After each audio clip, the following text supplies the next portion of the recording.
Welcome to the Ask a Matchmaker podcast. I'm your host, Matchmaker Maria. Now, before we keep going, you got to do two things. You're going to go follow the Ask a Matchmaker podcast on Instagram, so that way you're updated with all of our clips and new episodes coming out every week. You're also going to subscribe to Ask a Matchmaker on YouTube.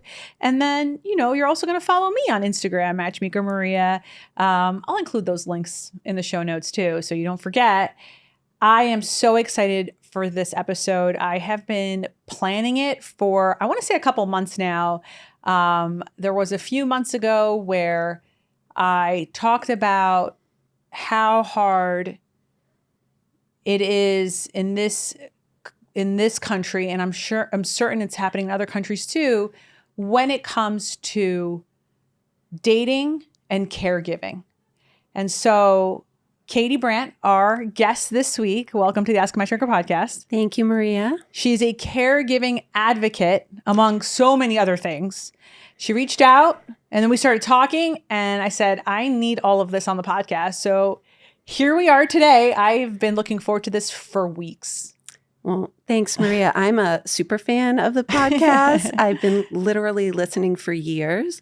And when you started talking about caregiving, I was like, oh my gosh, I want to talk to Maria about caregiving because no one talks about. They really don't. Yes. And I feel like a lot of this, like the more I keep researching about like, why aren't we having these incredibly necessary conversations? I feel like this is a symptom of our grandparents being encouraged to only live in like nuclear family units, community and village be damned. And now we're 3 generations in and entering the 4th generation of this kind of society. And of course, this conversation is not going to change society. But I think we need to talk about the big elephant in the room, which is that our parents are getting older. Yes. Facilities to care for them are very expensive. Very expensive. And unattainable. And don't meet everyone's values and goals of care. But we can talk about how you can make that happen. People are delaying marriage. Mm-hmm. So then you have this convergence of, well, I'm dating while I'm caregiving. Yeah. So let's first talk about your background. How did you become a caregiving advocate? I know you work at Mass Gen. Tell me a little bit more about your professional background. Yeah. So today I'm the Director of Caregiver Support Services and Public Relations for the Massachusetts General Hospital Frontotemporal Disorders Unit. That's a mouthful, I know. I am also the owner of a small consultancy where I work with life science companies to help them make their research protocols for dementia research like more patient participant centered. Okay. But I came to this work for a personal reason. I always like to say that a love story started my journey to my job. When I was 22, my husband, Mike, and I got married. And, we had big plans for getting our graduate degrees, buying a house, having babies, and just all the things. Mm-hmm. The week before our 5th wedding anniversary, we found out that our son Noah was on the way. Okay. And it was during my pregnancy with our son Noah that I started to notice behavior and personality changes with my wonderful, warm, intelligent husband. He became socially withdrawn. He was an impulsive spender. Can you give examples? Yeah. So like Mike was the type of guy who's like friends with everybody and loved to talk forever. And so I started getting phone calls from his friends saying, hey, is Mike mad at me? Did I do something? He doesn't want to hang out. Or every time I call him, we like hang up after 2 minutes. Mm-hmm. He met friends out for a drink and like left after, I think he was there for like 8 or 10 minutes. He racked up $28,000 on a credit card, buying decking material. And Mike was always a really great budgeter, financial planner, very thoughtful. He really didn't want to spend time with me anymore, like hanging out. While you were pregnant? Kind of during the pregnancy and also right after our son was born. Okay. And all of these things just made him seem like, what's going on with Mike? Mike was an incredible scholar. He could translate text from Hebrew, Greek, and Latin. And I remember one day standing next to him making a grocery list, and he couldn't spell the words rice or avocado. Wow. So I went with him when my son was 6 months old. I still remember holding like the baby bucket to his primary care physician appointment. And I said to the doctor, my husband is acting so weird. Could he have a brain tumor? And she said, nah, I think it's just depression. So 8 medical and mental health providers later, Mike saw an expert at Beth Israel Deaconess in Boston, where he was accurately diagnosed with behavioral variant frontotemporal dementia, which affects the frontal temporal lobes of the brain at the age of 29. So this diagnosis... Well, how did that happen? Yeah, so you may have heard, if you listen to information about Alzheimer's, you might hear people say Alzheimer's and related dementias. Mm-hmm. And so there are these set of conditions that are neurodegenerative disorders that cause dementia. So frontotemporal dementia, or FTD, is the most common young onset dementia. And no one in Mike's family had ever had it. I had never heard of it before the day he was diagnosed. And I went home and read about it online. And I was like, oh my God, this is what my husband has. So it was an incredibly devastating diagnosis to receive, because it's a progressive neurological disorder with no known treatment to slow or stop that progression. It leads to dementia. And so families that receive that diagnosis have to cope with a terminal prognosis. So Mike and I were both 29 and my son was 1. In the background, my dad had been experiencing like memory problems. He'd gotten lost on the way to my sister's house to have dinner. He dropped my mom off at the bank, went to get coffee, and then just went home and like forgot her. He would tell you the same stories over and over and over again. He had a negative performance review at work. Oh. So my mom and I had been talking about this. And then, of course, we were talking a lot. My husband was diagnosed on a Friday. We talked all through that weekend. I remember that Monday night we were talking.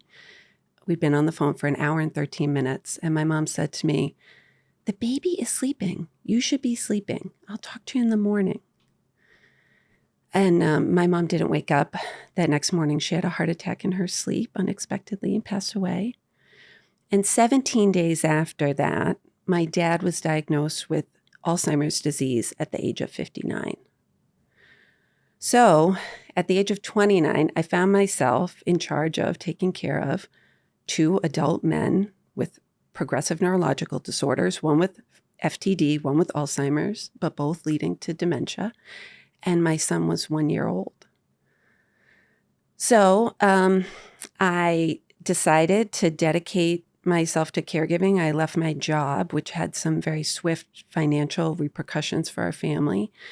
And for the next, felt like there are many years, I really just dedicated myself to being a family caregiver. And when it was time for me to step back into the workforce, I just knew that I wanted to take my skill set and use it to help other people, especially women, navigate living your own life, living a life while loving and caring for the people in your family, but being able to not only survive, but thrive after caregiving. I have so many follow-up questions to this incredibly intimate story you've just shared, and thank you for that. When, your father and your husband, they had to leave their jobs soon after that? Absolutely. My husband, actually, he was working as a private high school teacher at a lovely Catholic high school. And he also ran a small web design business. And we had decided as a couple that he would take 1 year off from teaching so that our son wouldn't need to go to daycare as an infant. But very quickly, I just felt uncomfortable leaving my son at home with him.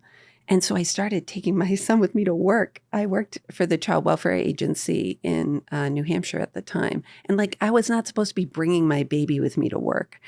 But Did the people understand? I think it was just really confusing and caused a lot of stress because I had been taking Mike to so many doctors and we weren't sure what was wrong.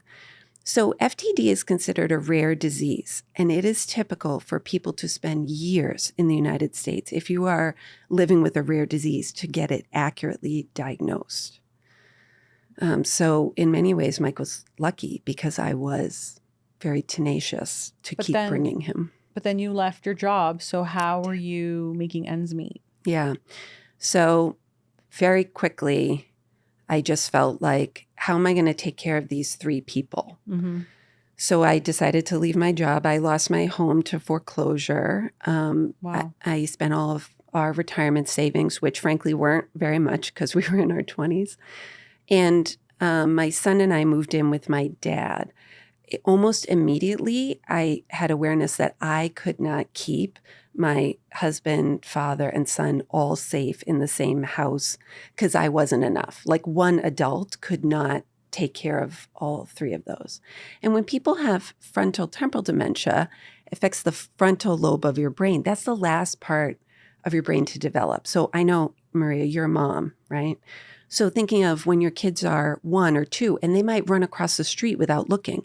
They might pick their nose in public because they're not worried about what people are going to think. Their frontal lobe is still developing. Mm-hmm. So my husband's frontal lobe was being damaged, eaten away by this terrible disease. And so he had a lot of behaviors that were unsafe. Was there like any impulsivity too? Total impulsivity. Like if he wanted to go for a walk at 1 a.m, he was just going to go for a walk. And if my dad and son were asleep in the house, what would my choice be? Was I going to stay at home with my dad and baby, or was I going to chase my husband who felt like he had to walk at 1 a.m? So his parents helped me for a little while, and then I was able to find an amazing skilled nursing facility that was just 9 miles away from me to care for Mike during the last 2 years of his life. Oh, so Mike passed away 2 years after his diagnosis? 3 years after his diagnosis. Yeah, at the age of 33. And that was in 2012. That's really sad. And it sounds like he was a different person than who you married. Yes. Who you fell in love with. Absolutely. Yeah. So when did you mourn Mike then? Yeah. So there's something called ambiguous loss. It's a term in like the grief world that is related to when a person might be right in front of you, but they're not the same person. So I definitely experienced that. My grief over my marriage happened while I was still married. Mm-hmm. But in many ways, being Mike's caregiver, my love for him became this really fierce maternal love. Mm-hmm. And it really was an amazing time in our marriage. My mom used to coach me that, you should really look for a man who loves you a little bit more than you love him, because that'll be good for you. And boy, I felt that way about Mike, that's how he treated me. But being his caregiver was my opportunity to carry the love in our relationship. And so I do feel honored that I was able to be there for him, as awful and unexpected as it was. Were you ever mad? I was really mad, especially for my son, because Mike would have been an amazing dad, and our son didn't get to experience that. And I think, people have commented to me over the years, oh, your son was so young. He probably doesn't even know or miss him. And because he was 4 when Mike passed away. And I just still today, I'll get very fired up because it was such a huge loss in Noah's life. How about your dad? So my dad is still with us today. Mm-hmm. I was able to care for him at home for 7 years. And then I benefited from the support of a memory care assisted living community for 7 years. And now he's living in a skilled nursing facility with the support of hospice for the past 1.5 years.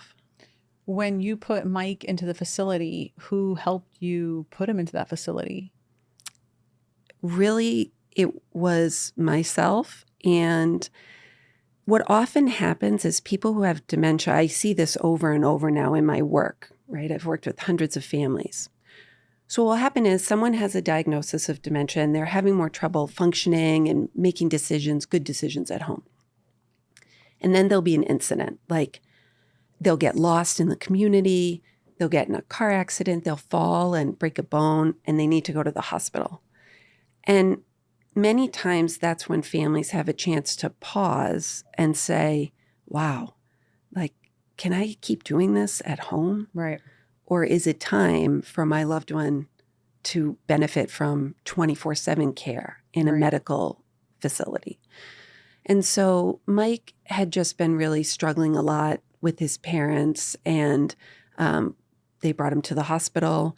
And so I remember there was a patient advocate person at the hospital who's also helping me with the Medicaid application that I needed to fill out to cover what's called long-term care, which is when your loved one is in the later stages or needs of dementia or just needs a lot of medical care and support.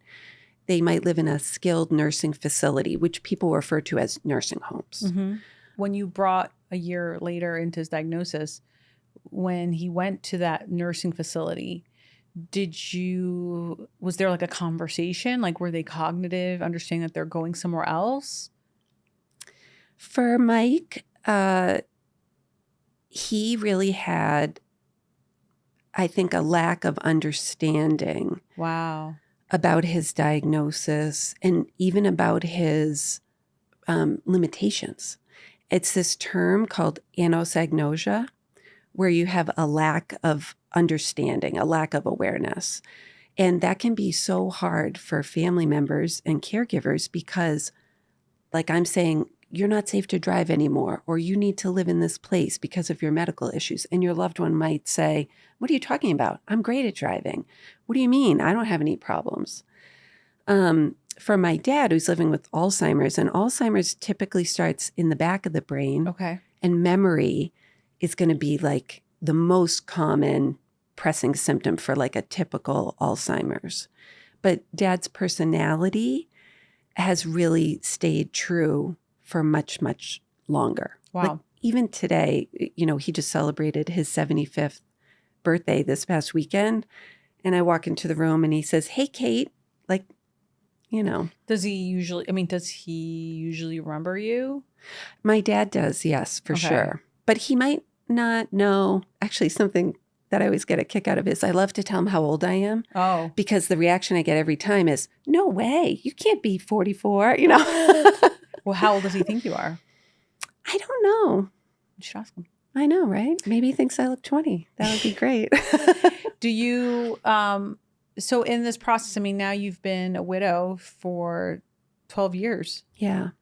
Have you dated since then? Totally. Yes. That's one of the reasons why I started listening to your podcast even. Okay. And, I really looked for opportunities to talk about dating. So I became a widow at 32, but I was so lonely even before I became a widow. Sure.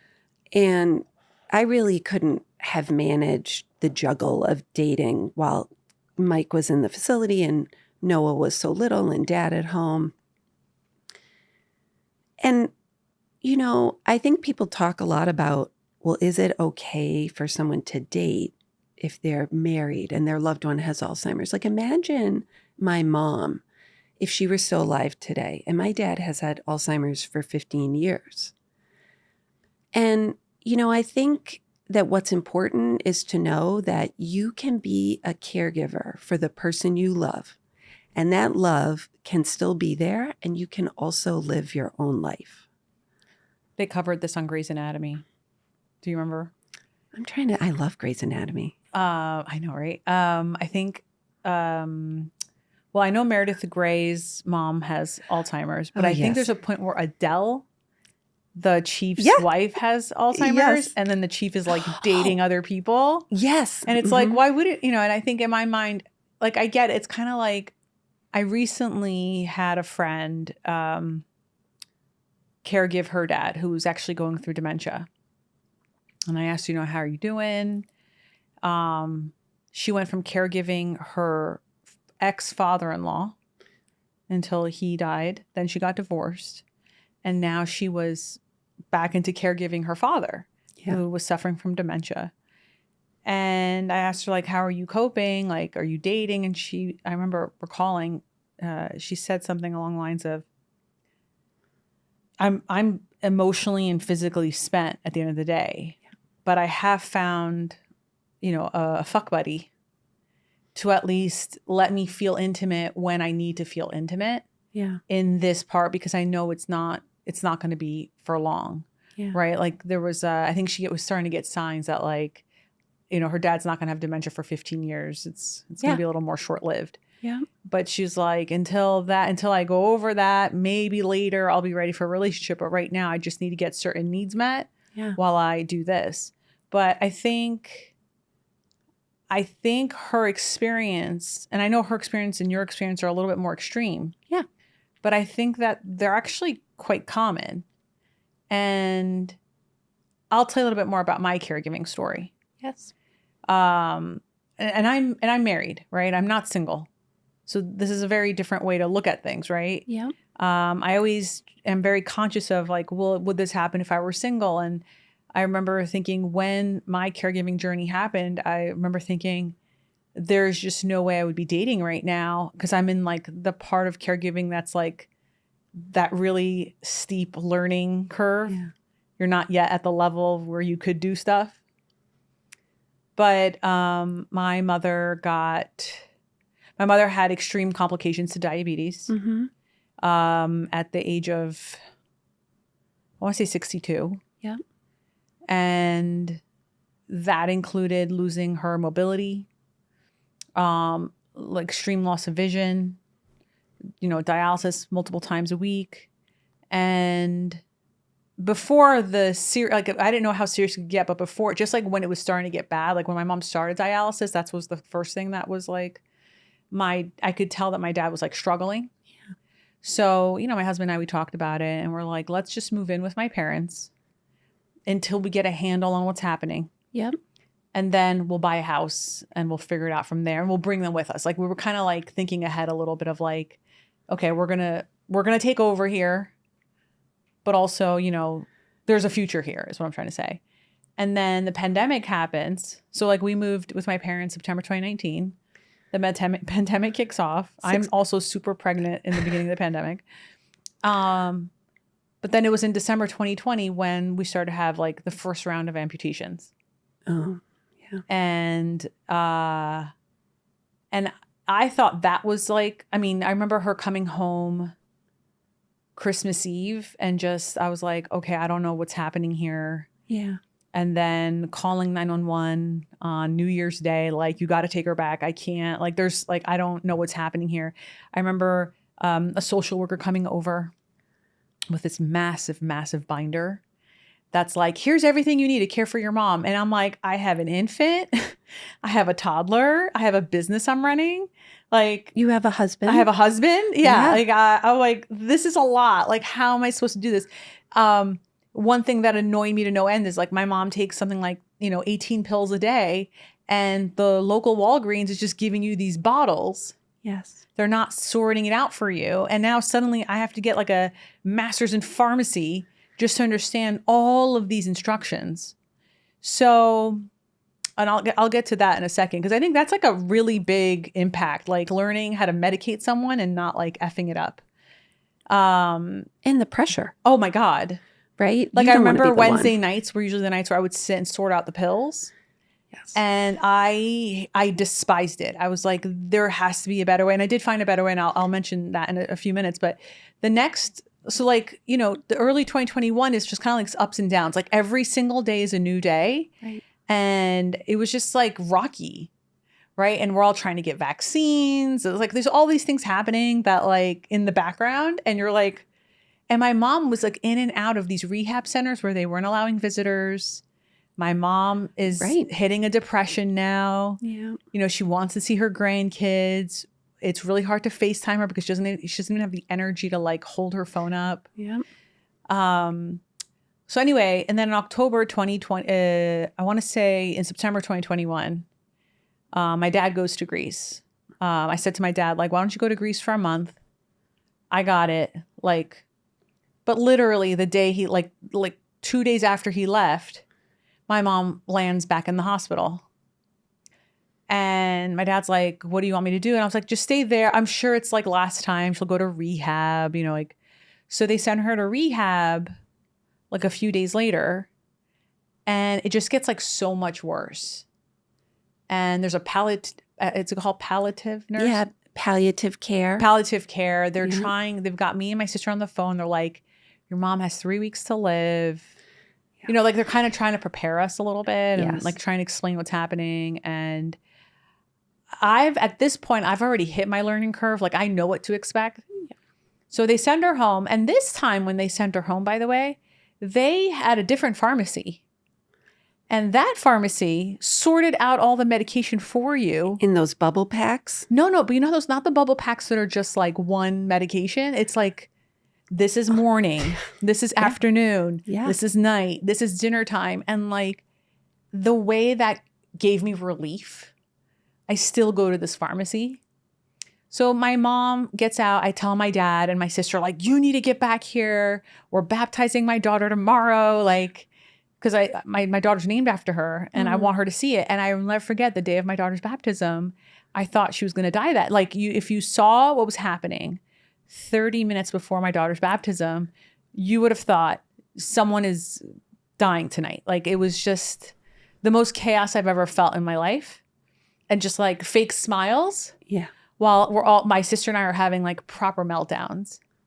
And then even like my sister and I, our relationship shifted dramatically at that period too, because my sister lives in Greece. Right. And we're best friends, but she lives in Greece. And that summer, right before October 2021, I told her like, hey, I'm experiencing a lot of difficulty here. And I don't like it when you call me constantly asking for updates on mom, because I've had to compartmentalize. I can't think about mom all day. I have a job to do. Right. She got very upset naturally because she also has it's such a different pressure when you live far away. Well, because she's worried and wondering. Yeah. And I can't imagine that, so like, I can't imagine what she's feeling is what I'm trying to say. Right. So I know I'm making this a really long story long, but I promise it's good. I think it's helpful for like people to hear the granular stuff too, I think sometimes, but it's when she came back. And I think this is what I mean by learning curves. When she came back, when I said, hey, mom, this is not good. I need you to come back. My sister, the first week she was there when my mom was back home, she was having like a proper meltdown, my sister.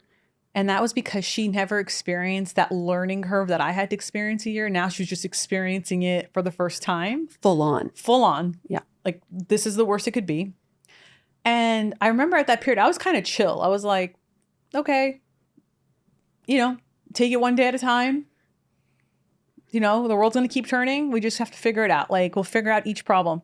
And my sister every night's like, how are you not freaking out? How are you not melting down? I'm like, because I've been doing this for this long and you get weathered. And like, now I'm at a place where I can go out with my friends and do stuff. And you're where I was 10 months ago. Yes. And I remember thinking like, oh yeah, like that's what the message is here, where it's like, I know it can be really tough in the beginning. We're just trying to learn your new reality. Or just tough in different places. Oh yeah. Right? As they have highs and lows. Yeah. Yeah. Well, I don't know what happened, but November 7th. So my mom was discharged October 20th. November 7th, my mom decided, no, I'm not going to die. She's the most resilient woman ever. She's still alive. Yeah. Knock on wood. Right. We've been and I feel like now we're on like borrowed time. Yeah. And she's way better now than she was then. Like she sits up, we watch Grey's Anatomy together. We gossip, we go to church. She's able to participate with my family way more. Like it's nothing like what it was in like I thought in 2021, this was it. And I remember thinking at that time, oh, my daughter's 1. She won't even have a memory of her namesake. Right. Now my daughter just turned 4. Yes. So I'm sure So it's like they're very close. Yeah, we're super close. We still live together. Yeah. But this whole conversation now, as you know, Katie, like I do talk about it a lot on my Instagram, which is like right now there is, like I said in the beginning of the episode, there is this convergence right now of people dating later in age at the same time as some of their parents need care. Yes. The housing market is what it is, that I'm starting to get the feeling that a lot of nursing facilities or elder care facilities are kind of like fronts to a real estate investment company. That's my perception. You can certainly correct me if I'm wrong. But like, I remember there was a point when my mom was sick and I was like, how am I supposed to pay for this? Medicaid. My mom doesn't qualify for Medicaid. Right? And then it's like, well, you could reverse mortgage the house and write it off to us. What? And that's when I learned that like a lot of people do that. Yeah. So there needs to be a much larger conversation. Right. What I think about all the time is we know that caregiving is a threat to your physical, emotional, and financial well-being. Right. Women are much more likely to be caregivers. Mm-hmm. Right now, the National Alliance of Family Caregiving estimates there are over 50 million adults. 50 or 15? 50. What? 50 million adults in the United States who are caregiving for a loved one. And 2/3 of those caregivers are women. Wow. For Alzheimer's or dementia, the Alzheimer's Association estimates that 11 million of those caregivers, 11 million of those individuals are caregiving for a loved one with dementia. Wow. And they're providing an estimated $350 billion worth of care. Meaning that the care that they're providing for free, Mm-hmm. if you were to pay a skilled nursing facility or a memory care assisted living or a home health aide to care for your loved one, that's the amount they estimate it would cost, the hours of care that people need. And when people are caregivers, they are more likely to reduce their hours at work. They're more likely to turn down promotions. They're more likely to leave the workforce entirely.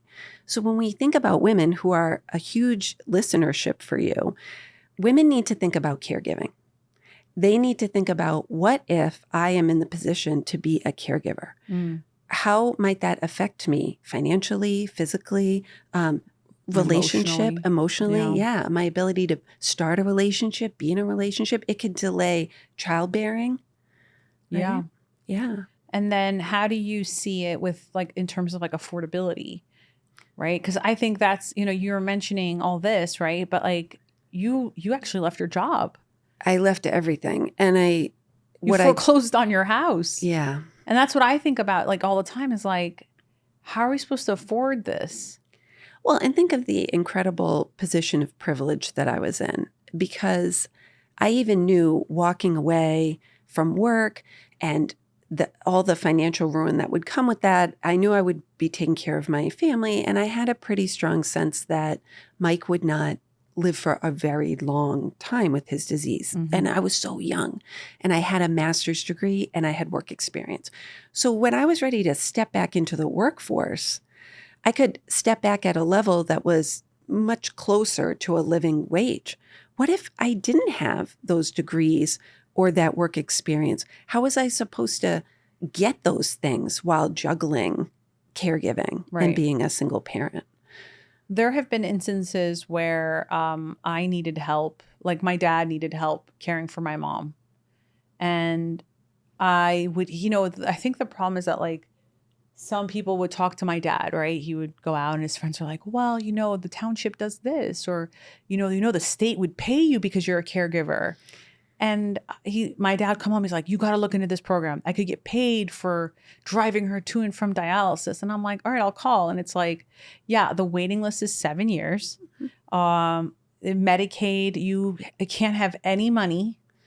And there's also a 5-year look back period. So even if you were to give me, and it's not like my parents have a lot of money. They literally live off their Social Security, right? So what's important when people become terrified when they think about the financial consequences of their loved one needing care, and then they just don't take any action at all. my first piece of advice, so when people receive a diagnosis of Alzheimer's or FTD or related dementia, I have 3 action items for them. Okay. So 1, talk to the people you love.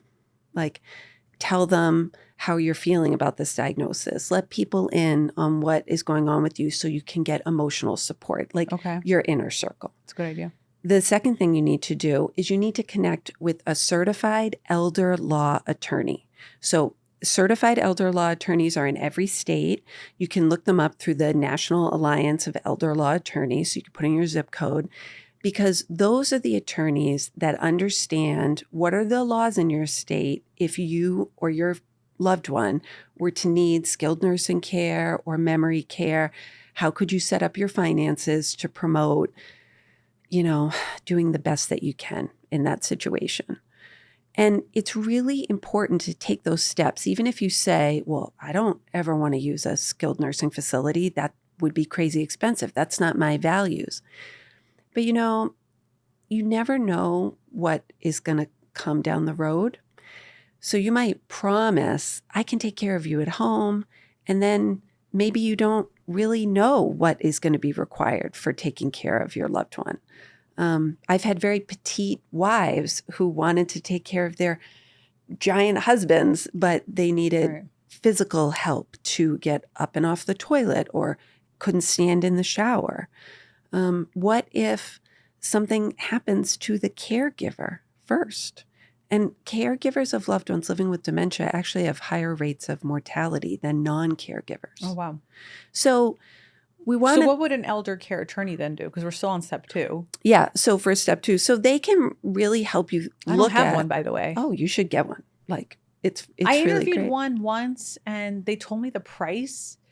And I was so sticker shocked by it because it's like it's coming out of my parents' bank.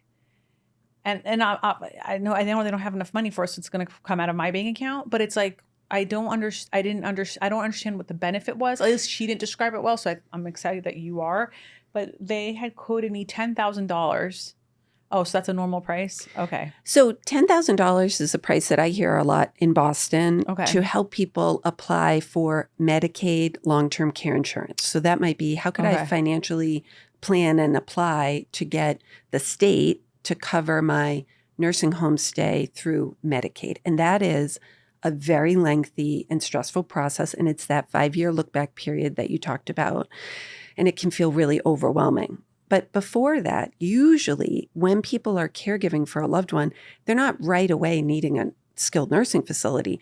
But you do need to make sure, is my will up to date? Is my healthcare proxy up to date? Who's my power of attorney? And meeting with an elder law attorney can help you identify where are the gaps in your estate planning with an eye towards, maybe I'm going to need someone to help take care of me or my loved one. Right. And you can be upfront. I always tell people, ask to have a phone consultation with the attorney and tell them what you think you need and let them know that you need to know how much it will cost upfront.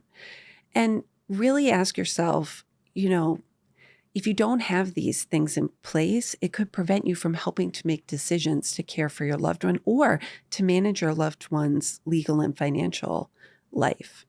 Okay. So that's step 2. So 1, you're talking to your family. 2, you're meeting with an elder law attorney, and then you can decide how much work to do with them. Mm-hmm. And then the third thing is to connect with a community of caregivers. So if your loved one has Alzheimer's disease, you need to connect with the Alzheimer's Association. If your loved one is living with a rare disease, then you need to connect with the National Organization for Rare Disorders.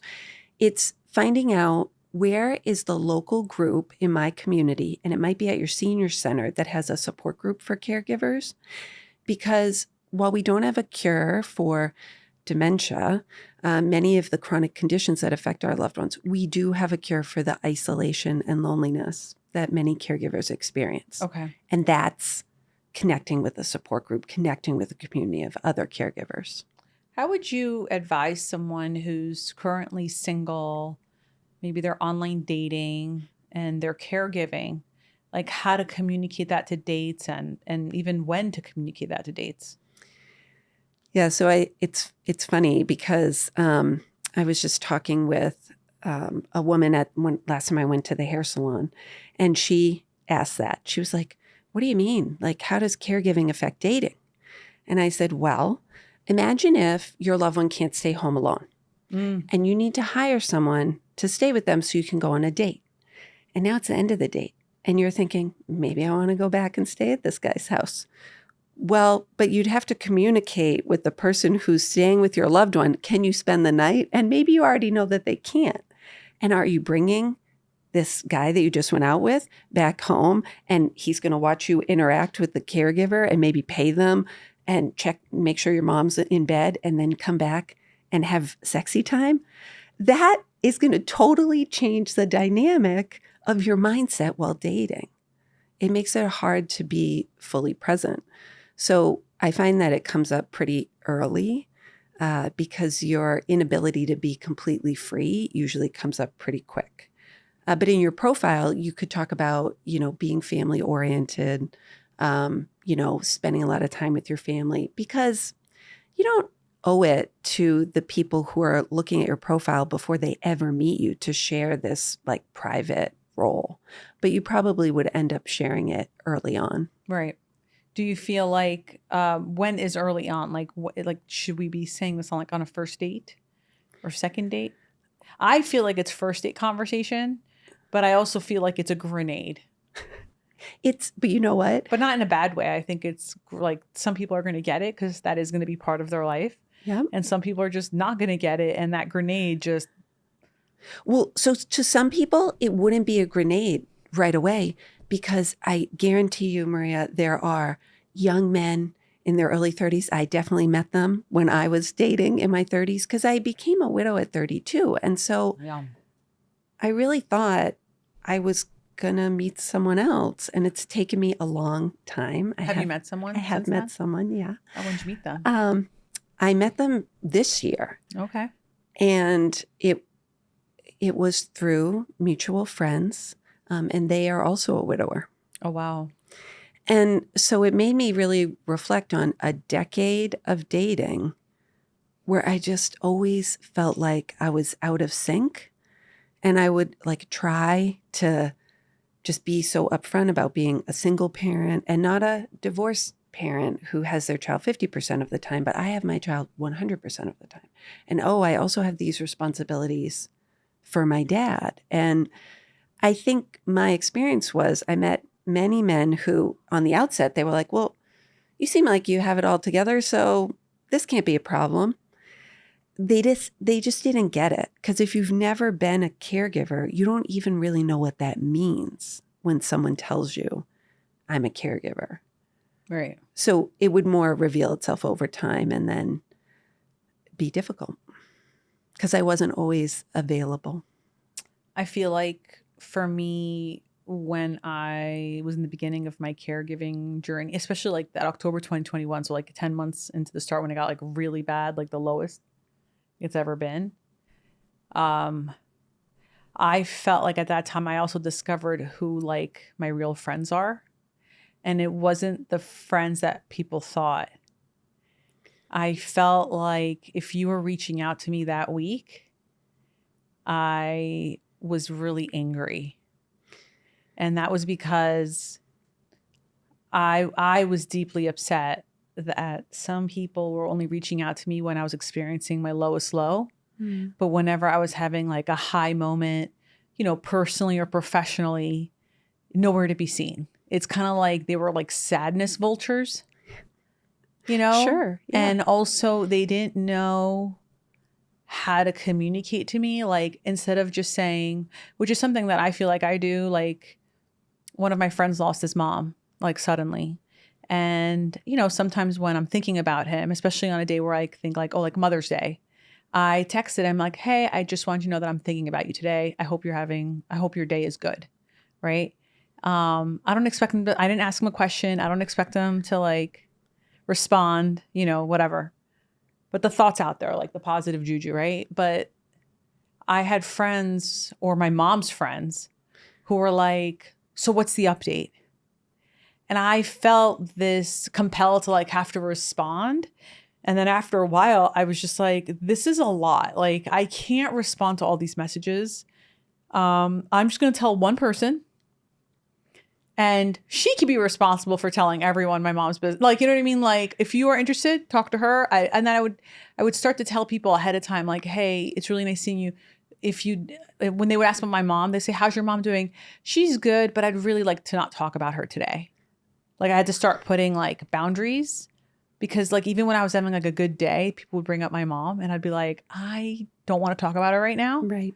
Like, you and I are not that close. Well, and also you're like, why are you asking? It's like that sadness vulture Yeah. idea.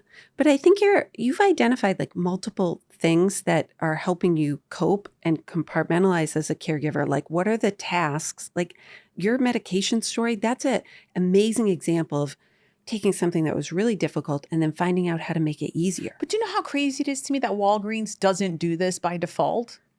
Right. Like, I remember pleading with them. I'm like, you've just given me, at one time it was like 22 bottles. And you know, each of them has different instructions. Right.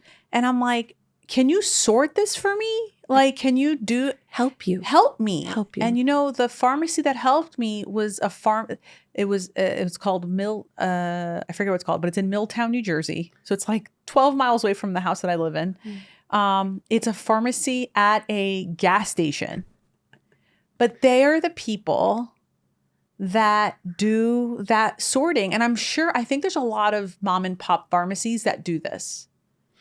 Well, and it's finding those places where, whether it's the pharmacist who's going to help you sort your pills, or like that social security worker who's going to help you fill out the paperwork, or the friend who gets it that you want to talk about it when you want to talk about it. Right. Caregivers, you have to find those places and then ignore everything else. Right. Like, and that's what I think was like the difficult part. And I think for anyone that has been single and caregiving and has spoken to me, I've always said, like, I think caregiving is just such a big part of your life when you're a caregiver. Like, you know, your day starts caregiving, your day ends caregiving, right? That's a reality that you live in. And hiding that from someone does you a disservice. Like, I'd rather they know. It's like not telling someone that you're a single mom. And at the end of the day, every person that I dated was not the right person for me. Right. So, you know, it's just taken a really long time to find a person who can speak my language about it and have the same values and just get it. It's not everything needs to be explained. Yeah. And I think also, you know, who you liked as a person before Mike was diagnosed and who you like now might also be a very different person. Right. Right. Because through our experiences, our values and our personalities, because personality is still very much half of its culture and experiences. Yes. It's going to shift.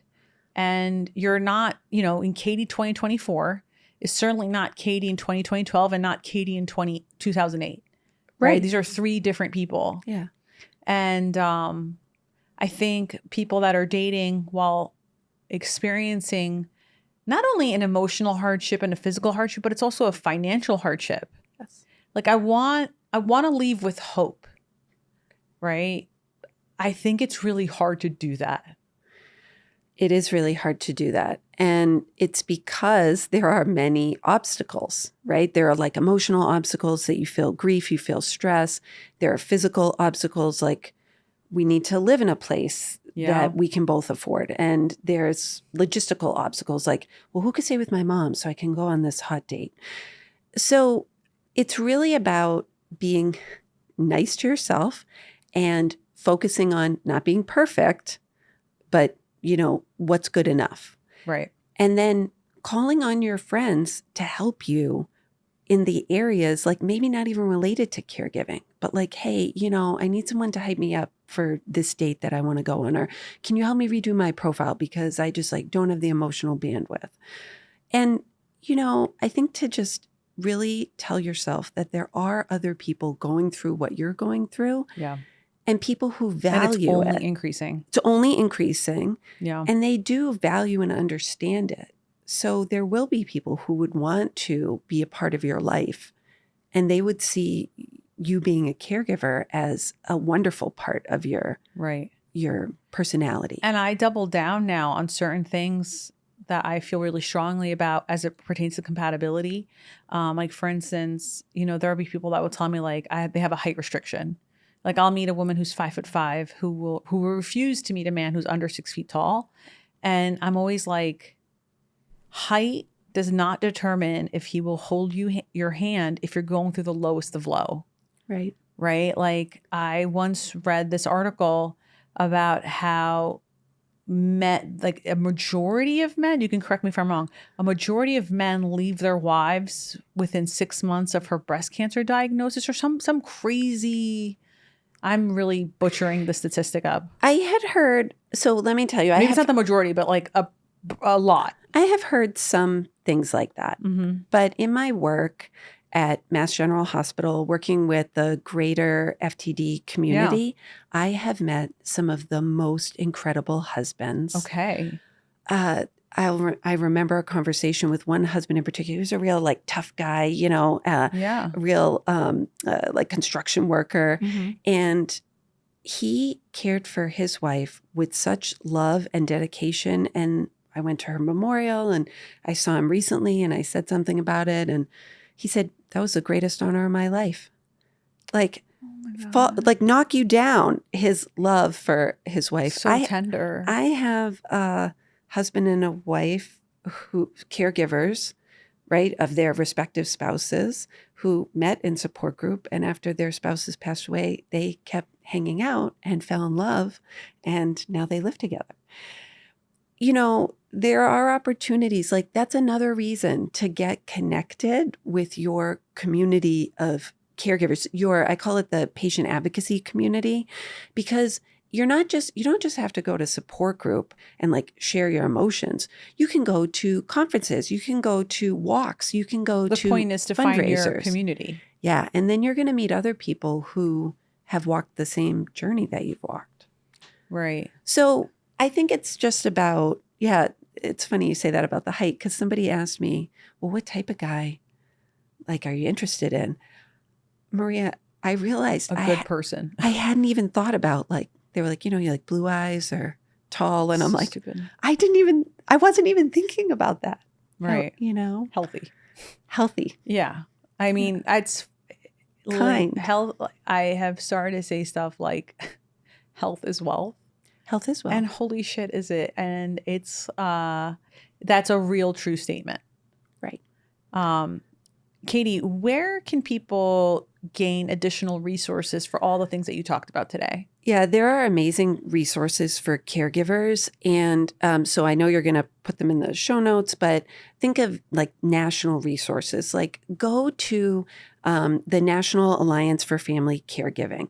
Go to the Rosalind Carter Institute. Oh, wow. Go to the Alzheimer's Association. If your loved one has any type of dementia, did you know the Alzheimer's Association has a 24/7, 365-day free helpline?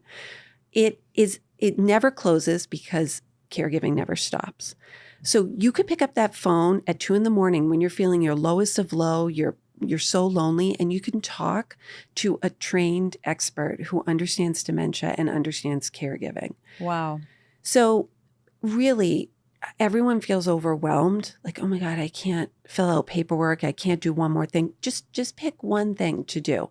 Like sign your email up to get emails. I work in the MGH FTD unit. Check out our website, ftdboston.org. Sign up for our newsletter if you're a young onset dementia caregiver. I've planned 9 black tie galas to benefit, raising awareness, funds, and hope for our community. And there are a lot of opportunities to participate in fundraising and advocacy that are fun, that are empowering, that can make you feel connected and don't have to focus on the sad stuff. So, definitely, I think there are many resources. And if your loved one is not receiving care at home, like if you're caring for a parent, you can go to eldercare.acl.gov, put in your zip code, and you'll find your local area agency on aging which can come and do an evaluation to let you know what services are available to your loved Oh, one. wow. And it's on a sliding fee scale typically. Wow. Okay. I'm learning so much. I've been caregiving him for like 4 years. I know nothing apparently. Ooh. But your parents, someone could come to the house. They could, tell you what they could offer you and how much it would, or maybe would even be free. Yeah. I moved to a different house last week. Yeah, you heard. Huh? So I listened to your podcast and I did cry, Maria, when I was listening to it because it was just so apparently wonderful. That's been all my DMs. It's like really sweet for my listeners to say that. I think it's because they know all these years how hard I've been looking for a house. And I appreciate everyone for reaching out. That's really nice of you to say, Katie. But I moved to a different county as a result. Okay. Mm-hmm. And it turns out that this county, I have to look into it, but everyone keeps telling me like, no, this county even has like transportation. And I'm like, ooh, because what I do, me and my dad, he lets me go to Greece for like 6 weeks. I mean, I go for 2 months. The first 2 are like for work. Yep. And then after that, I'm with my kids for 6 weeks. And I don't, it's just me and my kids. So anyway, so yeah, I'm like away for 2 months. And then my dad is by himself. And then in return, in the fall, my dad gets to go to Greece for 6 weeks to just recover, like, recuperate mentally, emotionally, all that stuff. And that I feel like that's been really helpful the last 3 years, giving him that, like, I mean, he'll go days without calling me. Right. I'll be like, what are you doing? Because he needs a break. Yeah. He's just like, I'm in my house in the village. I haven't seen anyone in 4 days. I'm like, great. Good for you. The other thing is, did you know if you're in the later stages of an illness and you have hospice, that hospice will offer a respite care benefit where your loved one could live in a facility for a week and you could take a break. Oh, wow. Okay. Yeah. So I've had caregivers that have used that benefit, and hospice is covered by Medicare. And I've had caregivers that have used that benefit to say, go to an adult child's wedding. Right. Or a new grandchild is being born.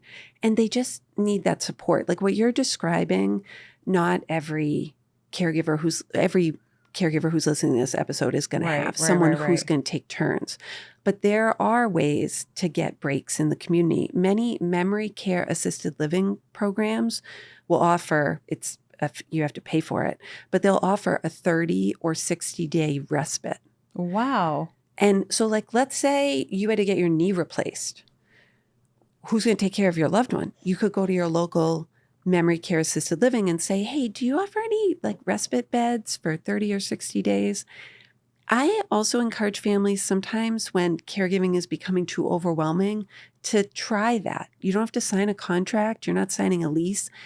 And maybe it just gives you that breathing room to say, is this still working? Am I still able to care for myself and provide the highest quality of care to my loved one? Or do I need like more help from a community-based agency? Well, Katie, this was incredibly informative. I'm so glad you were here today. Where can people find you if they wanted to like talk to you or, maybe hire you as a consultant? Yeah, so you can find me on my website, katiebrandt.org, and Brandt is Brandt. And you send me a DM. My Instagram is @KatieBrandt6. But mostly I just really find it so incredible that I've been able to do this work because grief created a lot of energy in my life. And this has given me a place to put it where I feel good and then can enjoy things like going to Taylor Swift with my 16-year-old son. That's really cool. Katie, thank you again for coming to the Ask a Matchmaker podcast. Thanks, Maria. So as Katie mentioned, she has provided all of these resources. Those links are in the show notes and you can check them out below. If you enjoyed today's episode, please tell a friend, share it, subscribe, comment, like it. Give us the engagement juju. And of course, you know how we end each episode, be lovable, but more importantly, be likable. See you next week.